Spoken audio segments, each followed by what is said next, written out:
Let's get started. Absolutely. Hello, everyone. Merry Christmas. Welcome back to Watson's Hour. Today, very special version, a hybrid version of Watson's Hour. So, on top of the lovely guests in front of the camera, and also we have a lovely guest to come here to taste very beautiful wine with us together. So, my name is Graham from Watson's Wine. Sitting next to me, this young, handsome gentleman, called Leo. Yeah, he is the brand ambassador of Dom Perignon. So, Leo, you have any plan for Christmas? Yes, of course. I'll be drinking Dom Perignon tonight and tomorrow night because this is how we celebrate Christmas, even when you're not that young. Yeah, I could hear myself. Sorry. So, what do you bring us today? We have 4 different beautiful buffets, right? Oh yes, that's going to be an amazing way to start celebrating Christmas together. Here and also online for those who are following us, because we're going to try 4 different cuvées from Dom Perignon, and the 4 of them will be covering different vintages. And that's very exciting. So I'm sure all of our audience know that Dom Perignon is one of the most iconic brand in the whole Champagne region. So can you suggest any reason, because of the quality, because of long history, because of the story? What is your opinion? Well, that's a very good question. Well, nowadays, I think Dom Perignon is an icon in Champagne, but also an icon of luxury in general. It's also one of the maisons, one of the brands that embodies LVMH in the most brilliant way. There are many reasons for that. As you mentioned, the very long history. Auvillé, we're going to talk about it today. Where we are from is seen as the birthplace of Champagne in a way. Dom Perignon, Dom Pierre Perignon, is also seen by many as the spiritual father of Champagne. In a way, it's there's all these playing favor of the success of the brand, and obviously the outstanding quality of the wines. And today we're going to try it together and reconfirm this aspect as well. Talking about the brand name Dom Perignon, there's a legend that Dom Perignon is the man who actually invented champagne. Is the legend is true or? Yes, I was expecting this question. Obviously, it's true that if you go to many places, even in France, you ask people who is Dom Perignon, and a lot of people will tell you, "Oh, yeah, this is the father of Champagne. He's the man who invented sparkling wine in Champagne." It's not exactly accurate. So basically, what Dom Perignon did, his dream was not to invent a wine with bubble. His dream was much more simple than this. It was to create the best wine in the world. Okay. And to do this, he followed a quest for perfection. It was also an obsession, and he really improved the winemaking in Champagne, where he was based at Auvillé in the Abbaye, and established, in a way, the foundations of the way we make Champagne nowadays. So that's why we see him as the father of Champagne. So when we taste champagne, when we drink champagne, especially during festival, during Christmas, especially. So we understand that there's majorly two types of champagne. Can I say that? So one is a blend of different vintages. And another one is only a single vintage champagne. What is the difference between them, and what does Dom Perignon do in the production of champagne? That's an excellent question, and absolutely, in champagne, what you have two main pillars. The first one you mentioned, we like to call it non-vintage, and this is usually a blend that has a base year, but blended with wines from the previous harvest that we call reserve wine to create a style that is consistent. And this is why all the big names in terms of non-vintage, for example, you could have a Moët Chandon, Moët Impérial, it's one of our brand. You're drinking this year, next year, in 2 years, it should taste the same because we recreate a style. And on the other hand, you have, and this is actually the minority. Non-vintage is the rule, vintage is the exception. What's the percentage of the production around just approximately? Honestly, it's really a tiny amount. You'll see, even for other brands, usually the vintage cuvée occupies a very tiny room, and they make most of their sales on the non-vintage side. So it's a tiny proportion. And I like to compare the difference. In the world of fashion, we have what we call in French prêt-à-porter, ready to wear, style, standardized, widely accessible. And we have haute couture, the high fashion. So the vintage is where did you drink? More to wear, more to drink kind of style. Yes, it's also it has in common that also that seasonal aspect. Like it's a one shot from the creator, the seller master, and once it's gone, and you move on to the next vintage. And the philosophy of Dom Perignon? Yeah, so I'm glad you asked. The philosophy of Dom Perignon is very specific because we actually only make vintages. And as we said, usually vintage very is small a minority. Yeah, but we've made that decision to only release vintages, and our philosophy is to express harmony through each vintage when it's possible. And today, when you notice the lineup, Dom Perignon vintage 2012, then 2010. There's no 2011. Okay. So there's some vintages missing. So you don't produce every single vintage. Exactly. Because if we consider that the year is not good enough, or I should say, if we cannot reveal the harmony in a specific year, then we will not declare the vintage. And I insist on the fact that this is a huge commitment. Can you imagine, as a house, to be able to say, okay, this year we cannot reveal the harmony. We're not going to release any wine on the market. And this is a tremendous commitment, but this is our philosophy, and we will never compromise on that. So we understand that in champagne, you can use a variety of grapes. Absolutely. In the production of the wine. And what does Dom Perignon use the grapes? Excellent question. And usually if you do a Champagne 101 class, you'll learn the three main grape varieties. And Pinot Noir, Chardonnay, Meunier. Exactly. Nothing new here. And usually many iconic houses make the choice of using the three grapes. At Dom Perignon, we made quite a tough decision in the way that we actually choose to not use Meunier. Okay. There's no Meunier in the blend of Dom Perignon. And actually, this is it plays a big role because usually Meunier is a great tool, if I may say so, to help us to blend Pinot Noir and Chardonnay together because they're very different. So Dom Perignon only use Chardonnay and Pinot Noir. Exactly. And is it that the blend, the proportion of the grapes changes every vintage? All right, that's also a good question. And I'm not going to lie, we might have some slight difference among the vintages, but our goal is always to use, usually we target 1/2 for each. Why? Okay. Yes, because usually this is the target, but once again, it can vary depending on the year. And why do we like to keep that objective?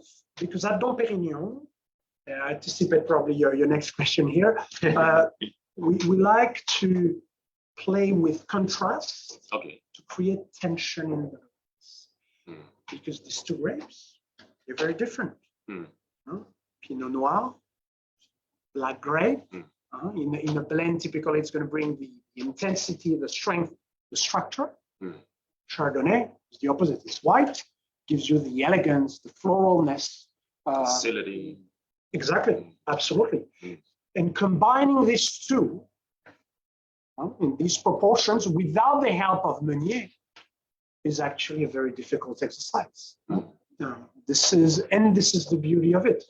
The beauty, the tension is gonna make the wine even more enjoyable. And all the exercise we talked a lot about the harmony is to be able to reach that harmony between these two opposite worlds. So as we mentioned before, blending is one of the tradition of champagne making. So as Dom Perignon is like a single vintage, it's only like there's no blending between vintages. But I understand there's a blending between cru. So Grand Cru, Premier Cru. Do you only use Grand Cru in the source of the grapes? Yes. Only Grand Cru. So quality grapes. I said yes because I was anticipating that question, and because it's an excellent one. And as you noticed on the label, it is not mentioned Grand Cru because I cannot tell you it's a 100% Grand Cru champagne. It is actually not the case. What we do, but don't worry, it's even more amazing. So Dom Perignon, our blend, is based only on the 17 Grand Crus in Champagne, so the very best vineyard. We only have 17 in Champagne. These 17 Grand Crus plus one cru, one vineyard, which is the legendary Premier Cru, so not a Grand Cru, but still very high level, the legendary Premier Cru of Haut-Villers. And why Haut-Villers? Actually, if you look at the label, Altum Villare, this is the Latin name for Haut-Villers. It means upper village. That's the place where the abbaye, where Dom Perignon was living, is. And if you go there, if you go to that abbaye, you'll see a tiny plot surrounded by walls. And actually, this is it. This is the vineyard of Dom Perignon that is still in the blend. So what I'm telling you is that besides the 17 Grand Crus, you have in a way part of the soul of the Dom in the wine. The history, the story. Exactly. Everything, where all Dom Perignon, everything comes from. Absolutely. So should we taste some champagne? So what is the first one we are doing? I think it's a great idea indeed. The first one we're going to taste is actually our latest vintage, Dom Perignon vintage 2012. Okay. And I'm sure some of you were waiting for this vintage.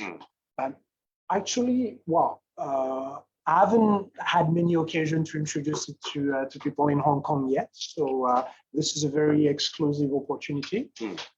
So we have it in our glass. I'm trying to look at the camera at the same time. So 2012 is legendary vintage, super, very, very good vintage. Is that? Well, I like the way, I like the fact that you call it legendary vintage. As the brand ambassador, I guess my role would be to tell you that every vintage of Dom Perignon is legendary. That's what I should be telling you, which is the case. However, I agree with you in the sense that 2012 is definitely what we like to call a star vintage.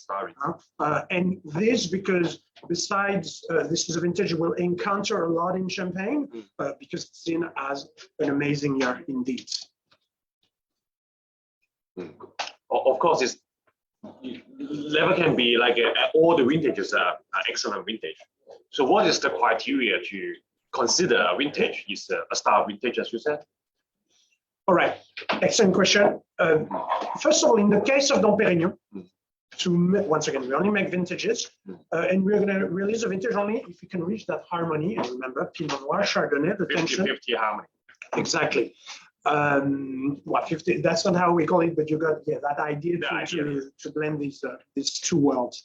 And well, in the case of 2012, I don't have an official answer because once again, to us, every vintage has to be amazing, has to be outstanding, and has to reveal that harmony. And I just tested it together with you now. I think one of the key aspects of 2012 that makes it so enjoyable, and especially in the case of Dom Perignon,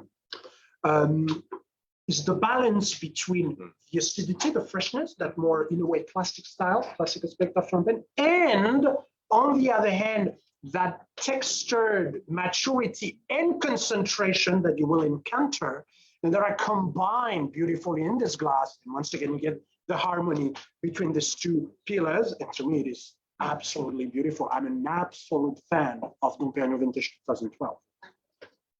I can see a lot of like smiling faces in the room.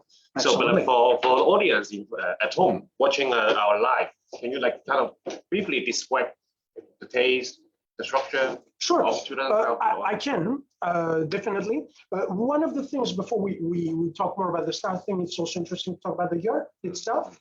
Well, we said it's a great year, but actually, what people sometimes tend to forget is that 2012 was a very challenging year. We encountered like all the possible difficulties you will ever have in Champagne. We had winter frost, spring frost, hailstorms, torrential rain, heats of waves back and forth. It was an extremely difficult vintage, but at the very end, we had extremely favorable conditions that basically saved the harvest, and the grapes that we got were absolutely outstanding. And this is what you retrieve in your glass. And well, I'm gonna get it now. What we said, the two legs, the acidity, the freshness, but also the concentration. On the nose, I get something that is, before we do that, actually, I should explain what we're trying to reveal through the harmony, actually, because as this is a Dom Perignon, first off, the first impression you get is the intensity. Intensity, you don't need to put your nose too deep in the glass. You already get a lot of aroma. This is the intensity of Dom Perignon. Second, the precision. The precision, everything, and this is what I really like about Dom Perignon. Once again, we use the word harmony a lot. What is harmony exactly? To us, harmony is that art to reveal beauty through order. All right, so in this glass of champagne, what you get is not like a firework or an explosion, like every element is at its place. And this is the precision that we're looking for at Dom Perignon. And this is part of the beauty of it. Then, and well, this honestly will be, to me, one of the most obvious aspects is the minerality. Yeah, okay. Especially the long lingering finish. You can really feel that bit. Salinity. Salinity, absolutely, on the finish. I love this term, salinity. It's a much, well, minerality, you'll hear it a lot in Champagne, but at Dom Perignon, we have a darker version of minerality. And so it's almost a maritime, iodine, saline sensation, absolutely. And to me, that makes it really unmistakable on the nose, especially on blind tasting. So that minerality, especially from the Grand Crus in Champagne. Then, fourth aspect, the tactile sensation. Right? You know, it's a grainy champagne. You have that silky texture. Right? You have that feeling on the palate. It has that presence, that caresse, as we like to say in French, and I believe we're using it in English as well, caresse, that you will have on the palate. And last but not least, but this, after all what we mentioned, will be quite obvious, the complexity. Such a wide range of different aroma. Here I get mingling flowers followed by beautiful fruit, but still with, you know, when I say fruit, I get this nectarious apricot, but I still get that minty sensation, freshness, and at the very end,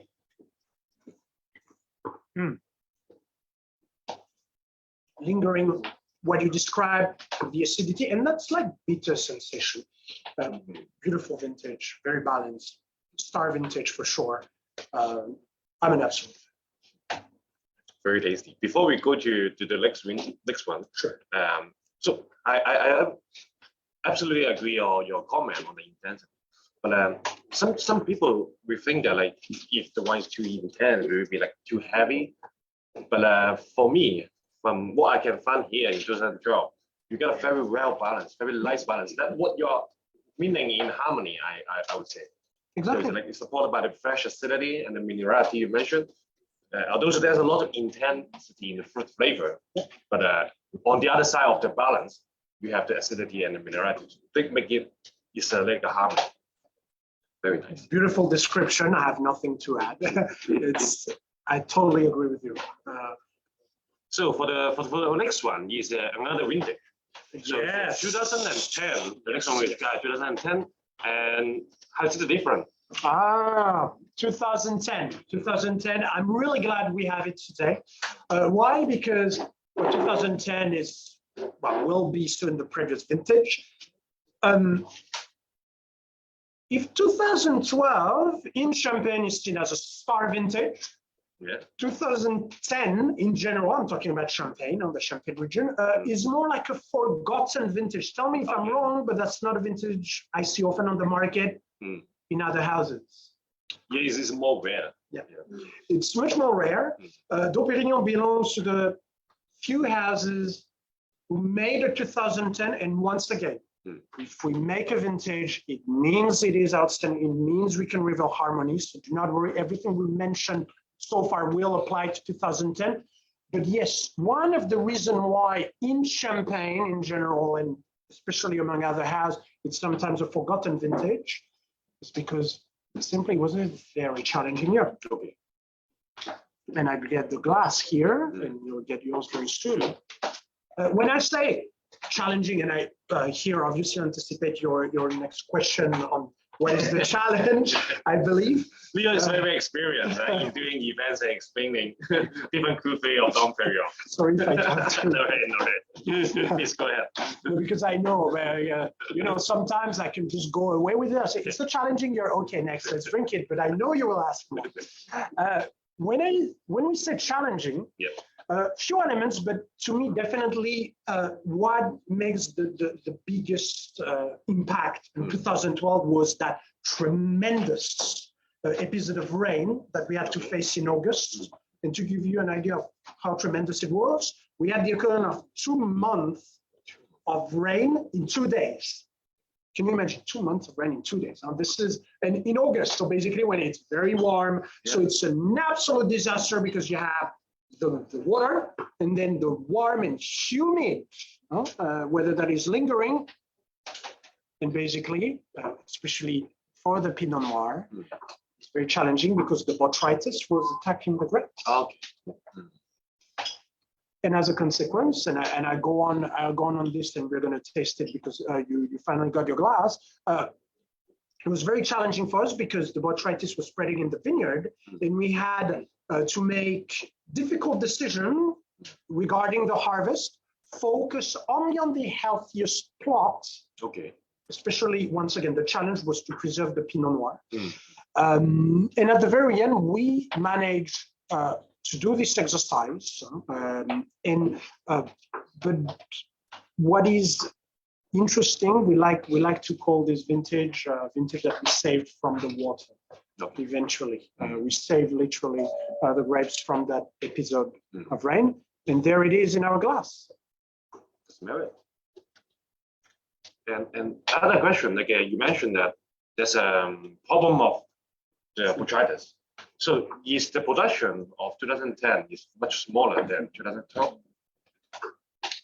Yeah, I don't have an official answer. I don't have an official production number to release. We do not release these numbers, but your conclusion makes sense in the sense that yes, we had to make difficult decisions, especially when it comes to the harvest. And this is a rather tiny harvest when it comes to Dom Perignon, I believe. But we managed once again to declare it.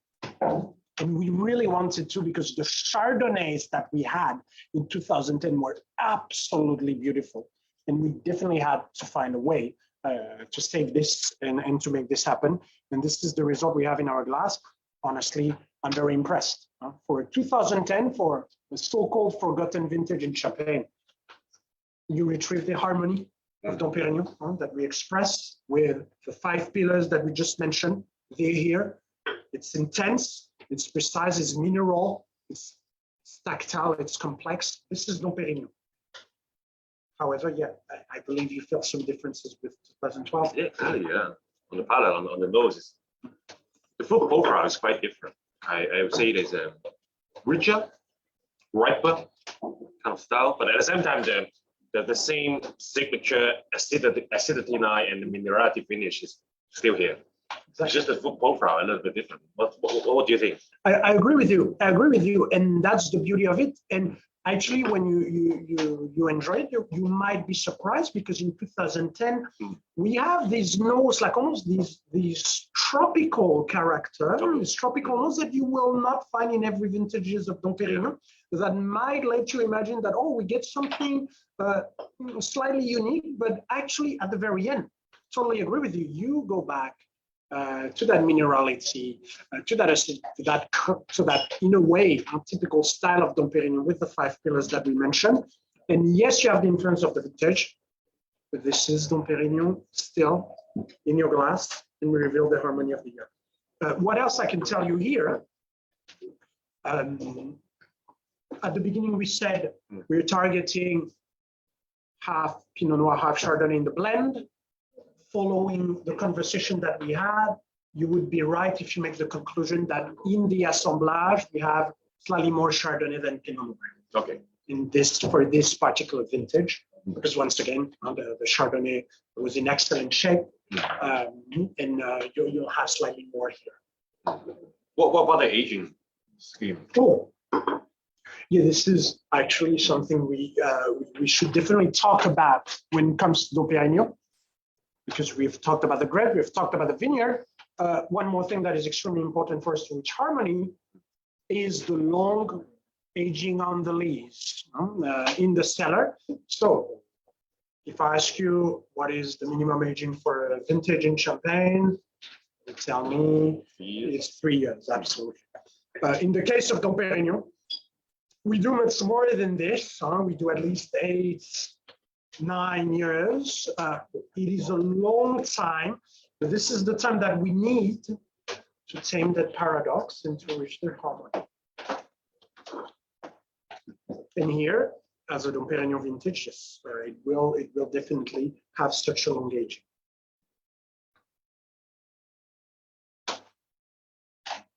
So I love the audience here. Which one you prefer? 12 or 10? 12. 10. You prefer the 10, very good. So we have different opinions. And I think that's interesting because once again, our goal is to craft Pinot with it. When we make a vintage, it has to be the ultimate vintage. And they're all amazing. They're all, to me, legendary. But it's going to depend on your personal preferences. And yours? I know it's difficult. I was expecting this question. And obviously here, because we're online and I'm probably recorded, I'm going to tell you the official answer is that I love them all equally. Of course. I love them all equally. But I have to say that, I quite like what we mentioned about 2012. You know, these 2 aspects with the acidity, but also the concentration on the other hand. I'm quite a big fan of this style, but I love 2010 as well. So yes. So audience have divided both. It's actually a very different style. Or you can keep a little bit longer for the 2012 and open the 10 for Christmas tomorrow, day after tomorrow. I think that's an excellent idea. You open the current vintage for Christmas and the next vintage, the upcoming one, keep it for a bit longer. Sounds like a very good plan to me. Yes. So I understand that Dom Perignon doesn't do a lot of different cuvee, so they focus on the vintage one, the signature one with the label behind us. But you have a very special limited production called Pentitude 2, P2. Sorry, no? What is the idea behind it? That's and I'm so glad if you mention it, I guess it's because we have it on the table today. Plenitude 2 is a very interesting exercise. Very, very interesting. And this is in a way the embodiment of our philosophy. At Dom Perignon, we believe that the wines that we make, they express themselves through 3 different windows. Okay. 3 different peaks that we like to call, as you beautifully said in French, plénitude. And what is it about? So basically, the first 2 wines that we had today, the Dom Perignon vintage, they're what we call, so the vintage is reaching the first peak, the first plénitude. And once again, you're going to have the impression that I repeat myself, but the first peak is the plénitude of the harmony. Okay. Everything that we talked about. After these long aging on the lees, at least 8 years, you finally reach the harmony. And this is the first plénitude. People in the business, in the trade, likes to call it P1. The official name is Dom Perignon vintage. Okay.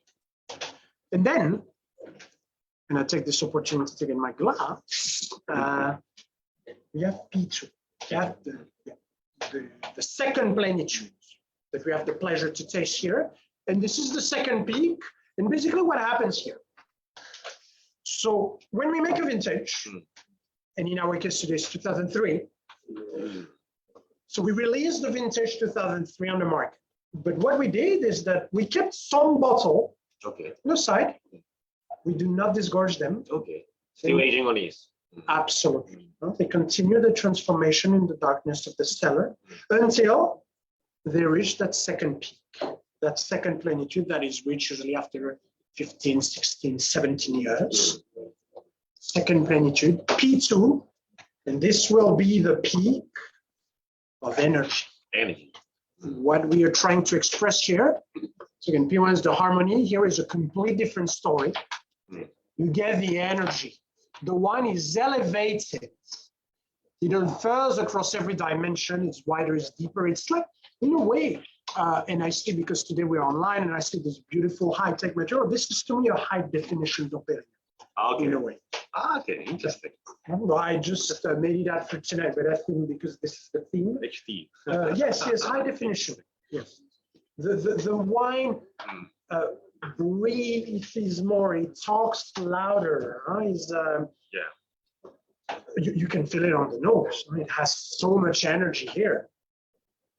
You kind of like your experience is more clearly to understand more about this vintage. So, and I just tasted on the palate. Well, definitely, you get that energy rich. We're going to talk about, that's a good point. We're going to talk about the vintage.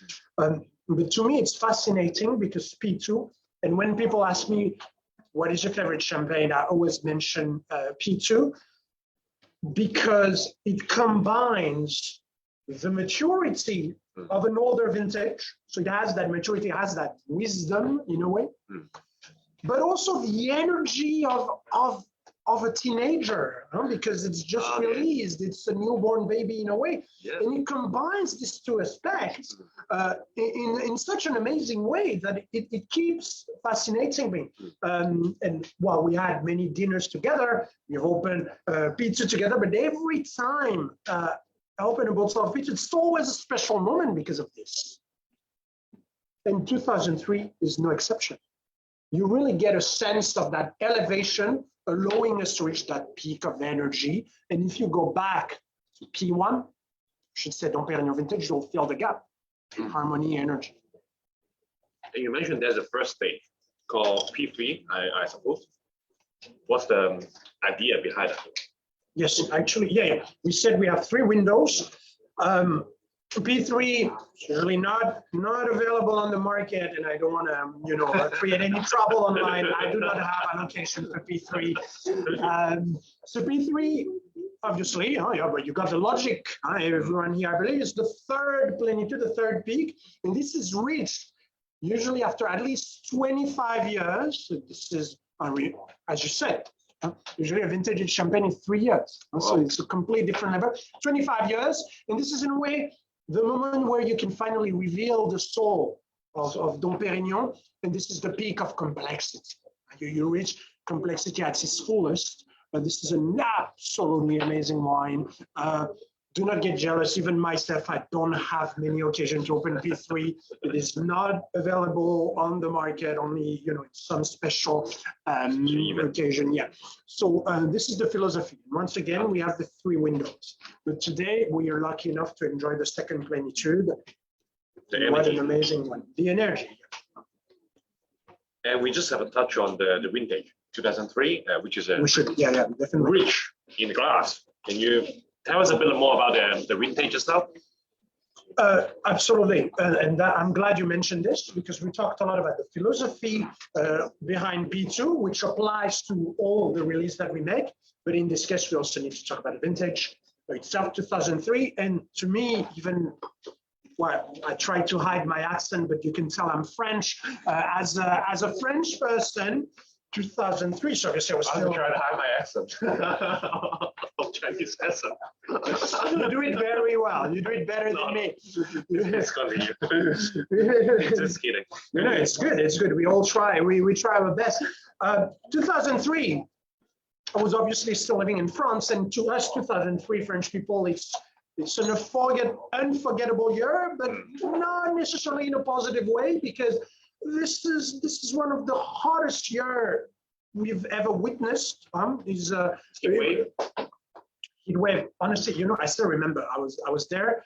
As you probably know, we don't have AC widely available. Not like in Hong Kong. Not like in Hong Kong. I'll let you imagine how it feels to have a subway ride home when you get this temperature above 30, sometimes 40 degrees. That was absolutely memorable, if I may say so. It's the hottest year in the last 53 years.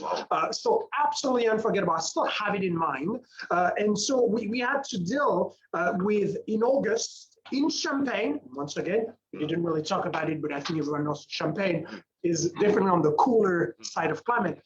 We had 3 weeks above 30 degrees in August. And when I say above, sometimes it's far beyond. So we had these heats of waves. And one more thing. Well, if you've been to France in August, you've probably noticed that you won't see a lot of people working. People they're enjoying their vacation. Yeah, it's a holiday. And actually, this also kind of applies to Champagne. And what happens is that after these tremendous, waves of heat, we sample the grapes on August 15th. August 15th, in the midst of August, where everyone in Champagne is away. Now imagine, like, if you want to go there, you'll have a good time, there's no one. We sample the grapes and we realized that, we were so advanced that we barely had something like 5 days to harvest them. 5 days. So one of the reasons also, I believe, I cannot talk on behalf of the other houses, where you won't see a lot of 2003 on the market, is I believe a lot of people, they were away and, they didn't have time simply to harvest the grapes, because we had to be extremely quick and build a strategy. 5 days and so many vineyards. Exactly. All the vineyards that we mentioned. So it was a very, very challenging, but in a way, amazing vintage for all these reasons. And also one more thing I didn't mention that is quite interesting. Earlier in the year, before the heat, we actually had waves of cold, and the temperature dropped so drastically that we roughly lost 70% of the Chardonnay in spring because of the frost. So it was very extreme. Yeah, extreme year. And as a consequence, so we had that very tiny base of Chardonnay, then these waves of heat, and to be able to make a vintage from that and to reach that level, because honestly, I'm amazed by what I have in my glass at the moment. It's something that I believe not every house could do. And I think we can say that in the sense that we don't see it a lot on the market. But eventually we get something absolutely amazing.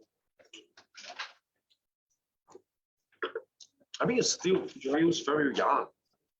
So you get the intensity, the energy, as you mentioned, the energy of the fruit, or from the maturation of the wine itself. But at the same time, it's still a lot of acidity, very fresh, kind of a sensation on the palate. I agree with you, Graham. I totally that what amazes me with this vintage, especially when once again you think of the year. Few elements here. Once again, P2, longer aging on the leaves. Yeah. The leaves have that protective effect on the wine. It really protects the wine from oxidation. So I guess this is why you have this feeling, especially if you compare with the vintage version, with the P1. Also, what we do at Dom Perignon, well, today the goal is not to be technical, but sometimes we like to put the bottle, we like to do what we call mise sur pointe. So the bottle will be put upside down so that the lees is really gets concentrated next to the neck, and we avoid oxidation. And then you really get a wine that has been protected and empowered. And that's why it's absolutely beautiful. I'll be honest, I have a quite great preference for this release comparatively to the original vintage. This is very personal. Once again, I like them all. This is obviously my opinion, but I'm truly impressed by what we managed to do with this P2 in 2003.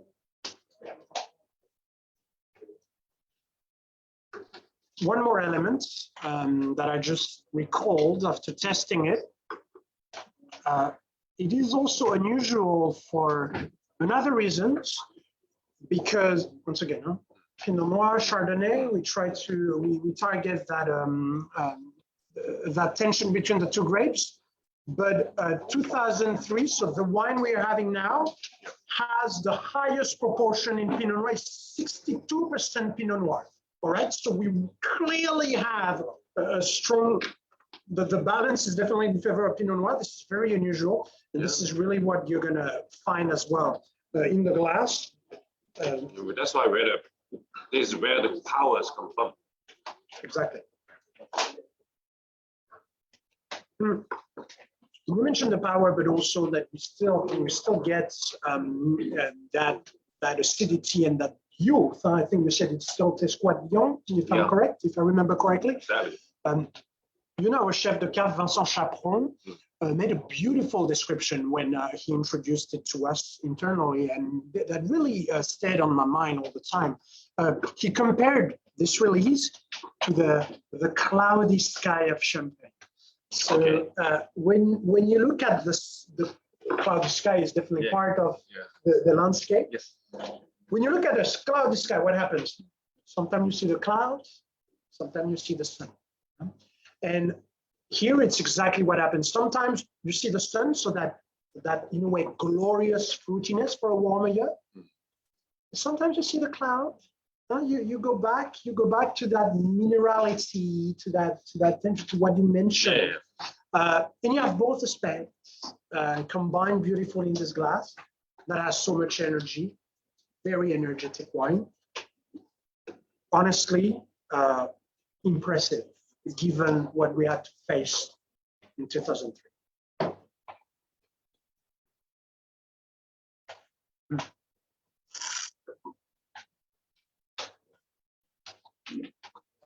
I mean, it's a very unique champagne. Yes, and once again, I agree with you, because 2003 is definitely a unique year, but eventually, once again, it's a Dom Perignon, and it's a Dom Perignon Plénitude 2, and what we're expressing it is that peak of energy, and I don't think anyone will deny that we have so much energy in this glass, and it's very energetic, these waves coming to your mouth, expanding. This is fascinating to me. Pleasure to open this. Would you recommend to open it in advance of serving? Do you like it a brief, a little bit? Well, honestly, I like the fact that we try it straight from the bottle, but P2 definitely has the potential to stay in your glass and continue to evolve and breathe. So you can, if that's what you like to enjoy, you can enjoy the evolution of the wine in your glass. Definitely. Yeah. It's very difficult to decant the champagne, right? Yeah. So sometimes I like, especially for like very complex champagne like P2. So maybe I open it in advance 1 hour and put it back to the fridge to kind of wake up the champagne. No, but that's if that's some a way of enjoying it that you like, of course. Yeah, I think it's all good. Good. So finally, we have another small profession. Oh yeah, you still rosé. definitely. You still rosé. What's the story of Dom Perignon rosé? What's the story of Dom Perignon rosé? Well, there's so much to say about rosé. Rosé. I'm a huge fan of rosé. Because rosé, you kind of, it's also a declaration of freedom. You push up the boundaries. Well, first you look at the color. Obviously, it's completely different from what you usually see in champagne. Exactly. The way we make it as well. In champagne, for most cases, it's very different from the way we make rosé wine, for example, in Provence. Why? Because to make a great rosé in champagne, usually you do it by assemblage, you do it by blending, which means you need amazing red wines. And so in the production of champagne, rosé champagne, so you actually add red wine, still wine, to the sparkling wine, right? So so what we're going to do is that we add red wine to that white wine base in the blend. And then we go, exactly, with the prise de mousse. I insist on one thing for those of you who are listening to us. Now, and we have beautiful expression of rosé champagne, but have you seen a lot of red wines, red still wine from Champagne? I guess it's too cold to do a still red wine. Exactly. That not gonna lie, that's not something you're gonna see often. Why? Because red wine, especially from Pinot Noir, you'll need some sunshine and heat to ripen the grape. This is exactly what we are lacking of. So making a good red wine in Champagne is extremely challenging. Bad news, we need amazing red wines to make a rosé in Champagne because we blend them. So that's why in the world of wine, of still wines, rosé wines are very good to show the color, and that's a good transition. I don't know if you can see online, but the color, rather than being very pink, has that more, how would you describe it, the color? Salmon? Yeah, salmon. Some people say orange, ivory, or copper. It's a very different color from the color you would get, for example, in Provence. Exactly. And also one more thing, I insist on the comparison with Provence because usually rosé wine, rosé still wines, they're senior, easygoing, usually cheaper. In the case of Champagne, it's a completely different story. Once again, we need outstanding red wine to make a rosé. It's very complex to make. It's also very difficult to blend. And as a consequence, rosé in Champagne, and especially at Dom Perignon, is actually a very premium expression. Forget about that image of rosé, the easygoing, like tourist one. This is pretty much the opposite. It's different philosophy. Different philosophy. And in our case, when we say it's different, it's difficult to make, why? And the goal here is not to repeat myself, but we mentioned the harmony that we try to reach, Pinot Noir, Chardonnay, etc. What happens when you have that white base and you add red wines in there? You take a huge risk to disrupt that harmony, to disrupt that equilibrium. And this is actually the difficulty of the exercise, but also the beauty of it. You're gonna push the tension, the contrast to almost a point of paradox. So you're really gonna have that thrill of the Pinot Noir, but at the very end, because this is a Dom Perignon vintage, you retrieve the harmony that is so specific to Dom Perignon. And this is, to me, the beauty of it. This is magical. But once again, extremely hard to make, extremely limited, extremely premium. That's right. That's right.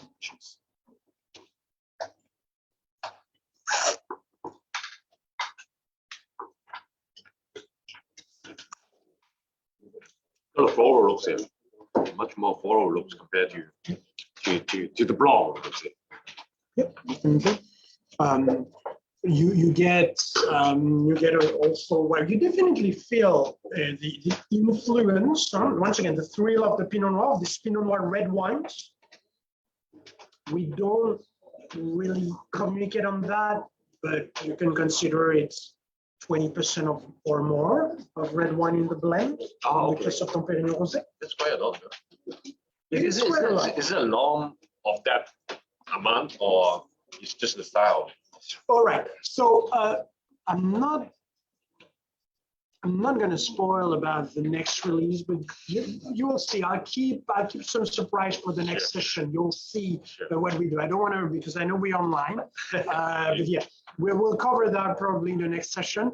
But what I can tell you though, regarding rosé, is so remember, P1, first plenitude of vintage P2. We need versus P2, we need more time for P2. But in the case of rosé, even for the first plenitude, even for the vintage, we need a longer aging on the lees. It's not going to be 8 years. It's going to be closer to 10, 11 years.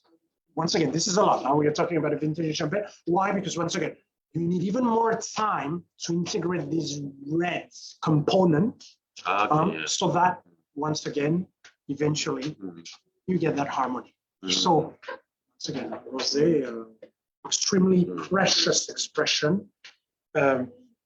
Also amazing to pair with food. We had a few dinners together because it does extremely well. So once again, a lot of people on the market have sort of that image of rosé as a party drink or aperitif. I believe that here you get a good sense that no, it goes. Well, it could be if you like to celebrate with rosé. I have no problem with that. Sure. But go ahead, enjoy it with food, especially during Christmas. So, what's the vintage we're tasting here? Exactly. Good question. Almost on me to talk about this. It's 2006. So great. We have 4 different vintages. 2006. So quite a warmer year. We had warm temperatures. We also had some challenges with episodes of rain in August. But at the very end, you get something in this Dom Perignon Rosé 2006 that is almost like a magnetic attraction on the wine, and especially when you compare to the Blanc, is bolder, is more profound, and you really get that influence.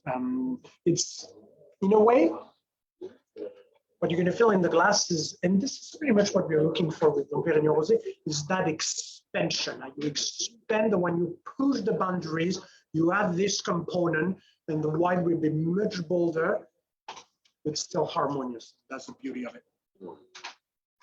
So for rosé, the blend or the target of the blend is still the half-half philosophy.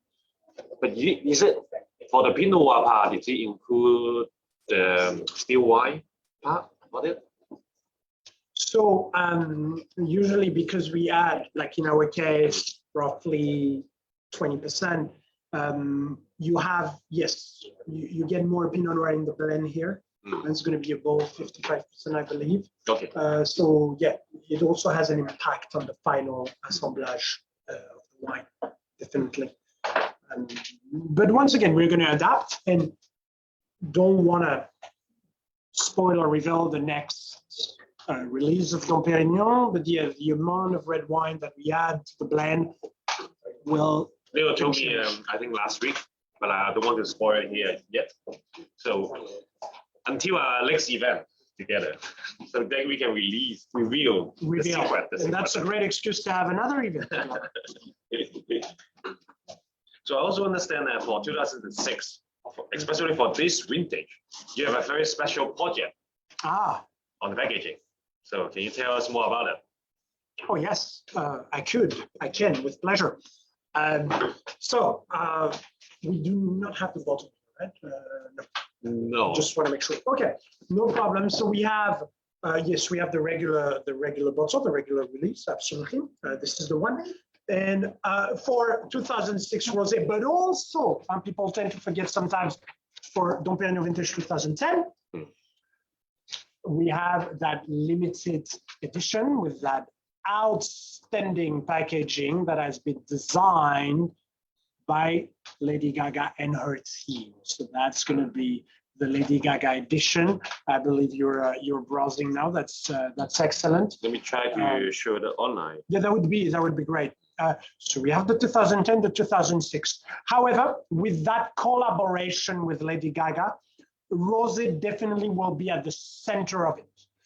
Why? Because, well, I need to introduce about why we are doing this together with Lady Gaga. We have many things in common. And once again, I'm not going to do the entire speech on the harmony, but the Perignon, every time we make a vintage, we need to reveal the harmony, but it's supposed that because every year is different, we also need to reinvent ourselves to be good enough to reveal that harmony. That's the first side. On the other hand, you have Lady Gaga, and wow, global music icon, world builder, storyteller. And what you probably noticed with Lady Gaga is that she reinvents herself at every campaign. And this is also a way, something we have in common. She still stays Lady Gaga, but she has to reinvent herself. And also, Dom Perignon has always been with her as an artist in the important moment, and that collaboration was very natural. And this time, our guests can see this online right now. Yeah, on the mobile. Excellent. So you can see it, and you see Lady Gaga. So this is the Jéroboam, I believe. We can't really see the limited edition. So the limited edition will have a slightly different label. This is kind of the regular, but this is the campaign. Yes.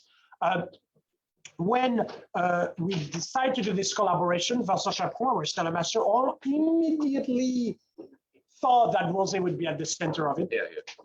This one. Yes. This is the one. This is the one. Well, actually, yes.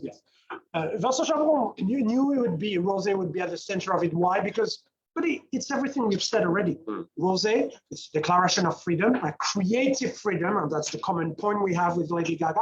You push up boundaries to express something, once again, new, expanded, but still keeping your DNA and the harmony.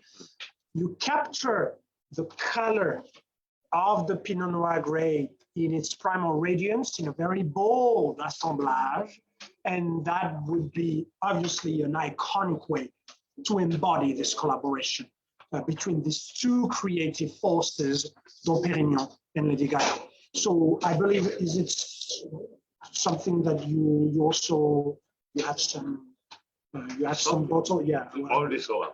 Yeah, I'm not surprised. Very rare, very special edition. I'm not surprised. So I was asking this as well for if we have some of our guests who didn't know about this collaboration. It's extremely limited, extremely precious, and highly collectible, obviously. And this is why, yes, it goes out extremely quickly. However, what I can tell you here, because we're between us in a way, is that this collaboration with Lady Gaga is not going to be a one-shot.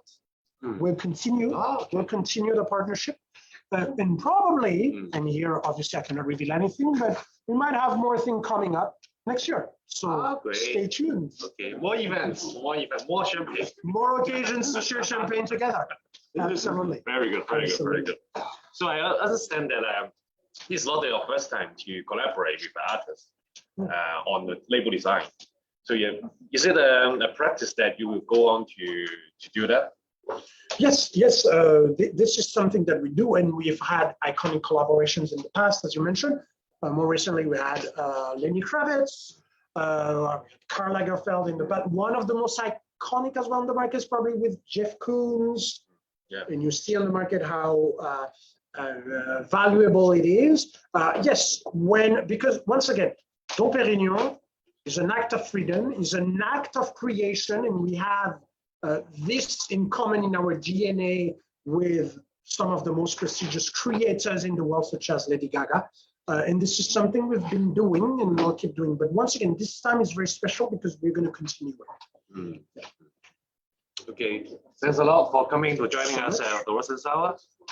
Very happy, interesting chat, 1 hour chat with Leo here. And I wish you a Merry Christmas and Happy New Year. And also the audience in front of at home who are watching live on mobile. Merry Christmas to you and Happy New Year. Cheers. Merry Christmas. Good health. Cheers. Cheers, everyone. Cheers, everyone. Cheers.